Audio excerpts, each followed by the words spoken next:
एक 8 साल का बच्चा 1 रुपये का सिक्का मुट्ठी में लेकर एक दुकान पर जाकर पूछने लगा, क्या आपकी दुकान में ईश्वर मिलेंगे? दुकानदार ने यह बात सुनकर सिक्का नीचे फेंक दिया और बच्चे को निकाल दिया। बच्चा पास की ही दुकान में जाकर 1 रुपये का सिक्का लेकर चुपचाप खड़ा रहा। दुकानदार, हे लड़के, 1 रुपये में तुम क्या चाहते हो? लड़का, मुझे ईश्वर चाहिए, आपकी दुकान में है? दूसरी दुकानदार ने भी भगा दिया। उस अबोध बच्चे ने हार नहीं मानी। एक दुकान से दूसरी दुकान, दूसरी से तीसरी, ऐसे करते करते कुल 40 दुकानों के चक्कर काटने के बाद एक बूढ़े दुकानदार के पास पहुंचा। उस बूढ़े दुकानदार ने पूछा, तुम ईश्वर को क्यों खरीदना चाहते हो? क्या करोगे ईश्वर लेकर? पहली बार एक दुकानदार के मुंह से यह प्रश्न सुनकर बच्चे के चेहरे पर आशा की किरण लहराई। लगता है इसी दुकान पर ईश्वर मिलते हैं। बच्चे ने बड़े उत्साह से उत्तर दिया, इस दुनिया में माँ के अलावा मेरा और कोई नहीं है। मेरी माँ दिन भर काम करके मेरे लिए खाना लाती है।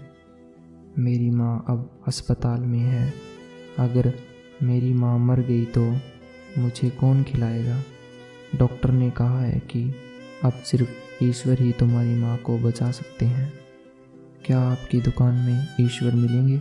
दुकानदार, हाँ मिलेंगे। कितने पैसे हैं तुम्हारे पास? लड़का, सिर्फ 1 रुपया। दुकानदार, कोई दिक्कत नहीं, 1 रुपये में ही ईश्वर मिल सकते हैं। दुकानदार ने बच्चे के हाथ से 1 रुपया लेकर उसने पाया कि 1 रुपये में 1 गिलास पानी के अलावा बच्चे के लिए और कुछ भी नहीं है। इसीलिए उस बच्चे को फिल्टर से 1 गिलास पानी भरकर दिया और कहा, यह पानी पिलाने से ही तुम्हारी माँ ठीक हो जाएगी। अगले दिन कुछ मेडिकल स्पेशलिस्ट उस अस्पताल में आए। बच्चे की माँ का ऑपरेशन हुआ और बहुत जल्द ही वह स्वस्थ हो उठी। डिस्चार्ज के कागज़ पर अस्पताल का बिल देखकर उस महिला के होश उड़ गए। डॉक्टर ने उन्हें आश्वासन देकर कहा, टेंशन की कोई बात नहीं है। एक वृद्ध सज्जन ने आपके सारे बिल को चुका दिया है, साथ में एक चिट्ठी भी दी है। महिला चिट्ठी खोलकर पढ़ने लगी। उसमें लिखा था, मुझे धन्यवाद देने की कोई आवश्यकता नहीं है। आपको यह सब ईश्वर ने ही बचाया है। मैं तो सिर्फ एक जरिया हूँ।